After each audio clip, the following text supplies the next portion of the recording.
नारी, तुम कहाँ हो? हेवा ने फल आदम को दिया और जब आदम ने फल खाया तो उसने भी पाप किया। जब उन्होंने फल खाया तब उन्हें पता चला कि वे नंगे हैं और उन्होंने अपना शरीर पत्तों से ढक लिया।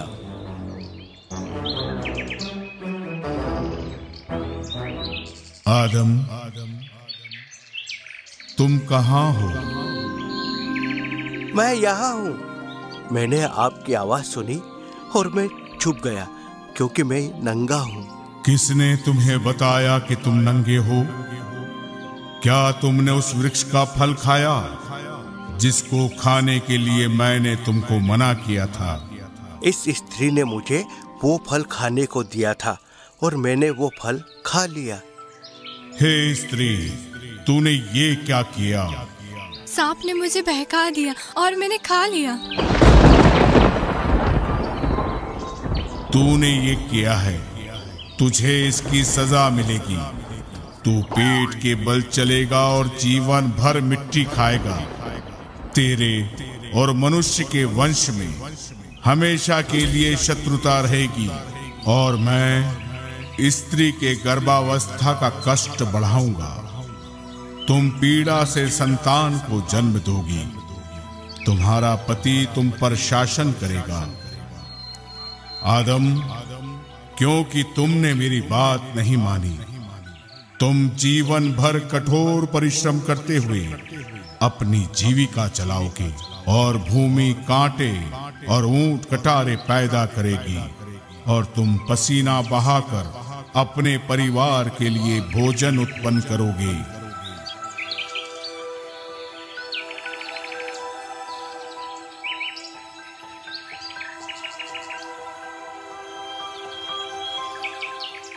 और अंत में तुम मर जाओगे।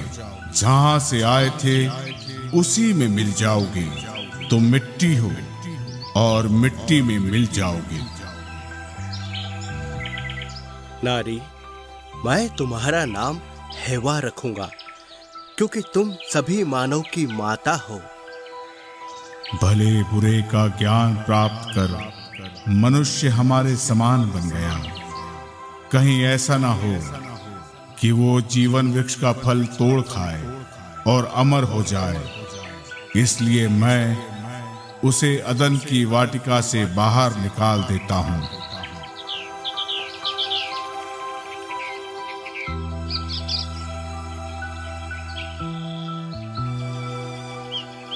ईश्वर ने आदम और हेवा को कपड़े पहनाए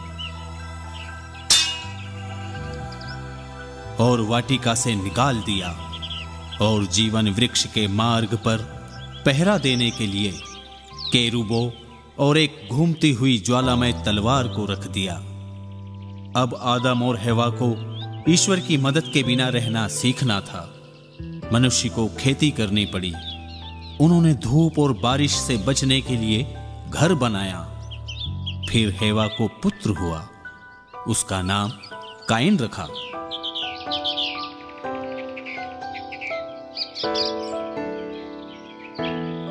फिर उसे एक और पुत्र हुआ और हेवा ने उसका नाम हाबिल रखा।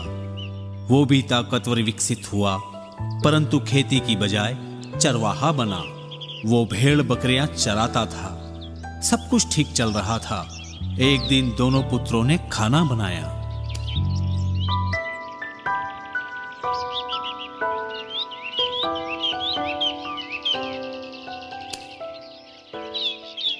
अरे काइन, तुम ये सब फल लेकर कहाँ जा रहे हो? कुछ भोजन के लिए है, कुछ ईश्वर के लिए। अच्छा विचार है, बिल्कुल जैसा ईश्वर चाहते हैं। पुत्र, तुम दूसरा मेमना क्यों ला रहे हो? नहीं पिताजी, मैं इसे ईश्वर को अर्पित करूंगा। मैं जानता हूं कि वो इससे खुश होंगे।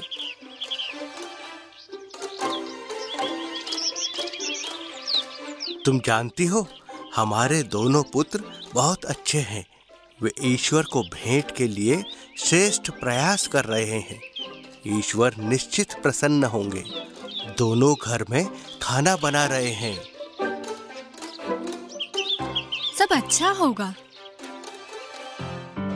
ईश्वर को अच्छे फल और सब्जियां क्यों मिलनी चाहिए? महीनों लगे हैं मुझे इन सब्जियों को उगाने में।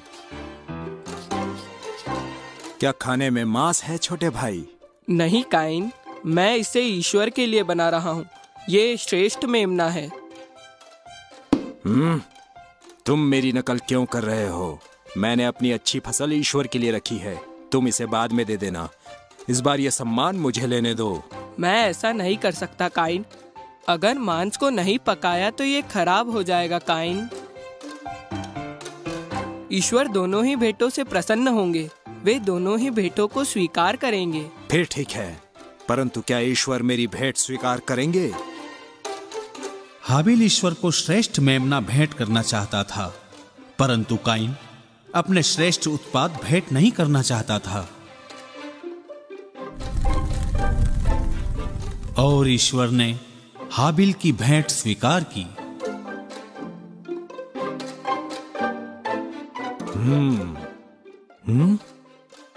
काइन, तुम क्रोध क्यों करते हो?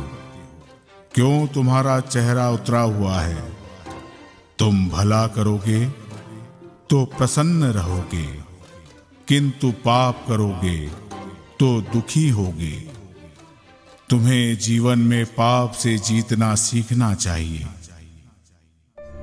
परंतु हाबिल क्रोध को नियंत्रित नहीं कर पाया और उसने पाप करने की ठान ली।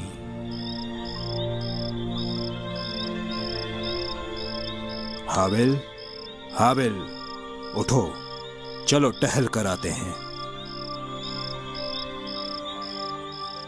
क्या हुआ? बताओ काइन। चलो चुपचाप आओ, माता पिता को मत उठाओ। मैं तुम्हें कुछ बताता हूं।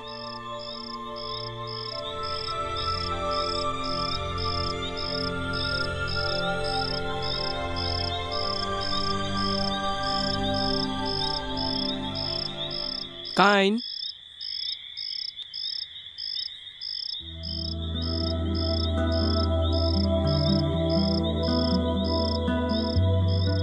काइन,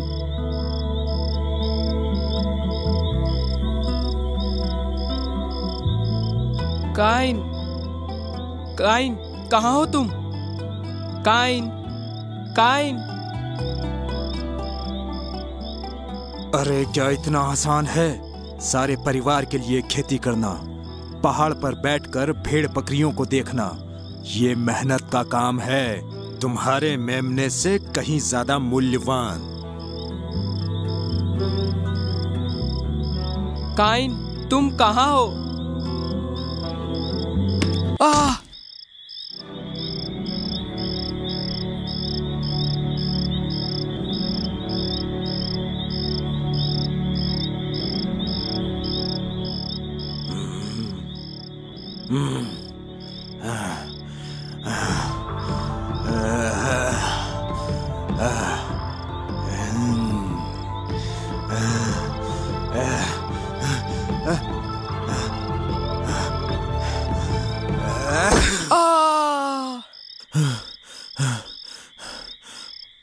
अरे नहीं, ये मैंने क्या किया?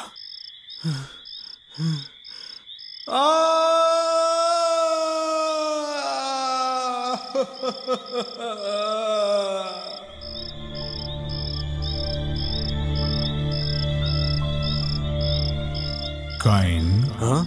तुम्हारा भाई हाबिल कहाँ है?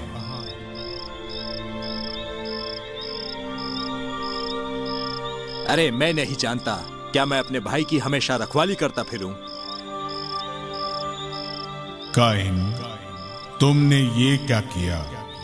तुम्हारे भाई का रक्त भूमि पर से मुझे पुकार रहा है। आज से तुम शापित हो काइन। हाँ? ईश्वर।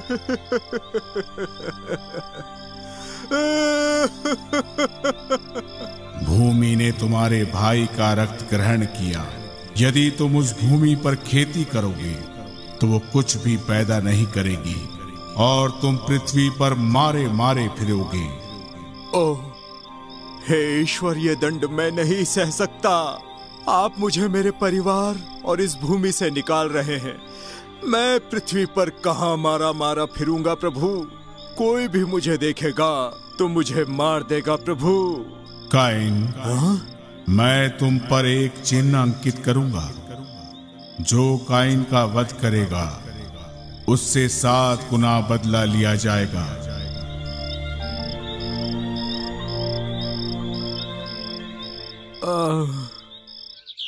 काइन आदम और हेवा के पास से चला गया और ईश्वर की नजदीकी से भी चला गया। वो अपनी पत्नी के साथ नोद देश चला गया। काइन की पत्नी ने पुत्र को जन्म दिया जिसका नाम हनोक रखा और अपने पुत्र के नाम पर नगर बसाया। इधर आदम और हेवा को एक और पुत्र हुआ तथा उसका नाम सेत रखा। उन्होंने कहा, काइन ने हाबिल की हत्या की है, प्रभु ने उसके बदले हमें एक अन्य पुत्र प्रदान किया। उस समय प्रभु की आराधना कई लोग करने लगे।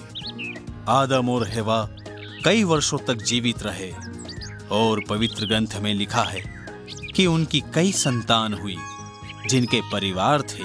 पृथ्वी की जनसंख्या जल्द बढ़ने लगी। तो बच्चों, तुम्हें आदम और हेवा की कहानी अच्छी लगी? हाँ फादर।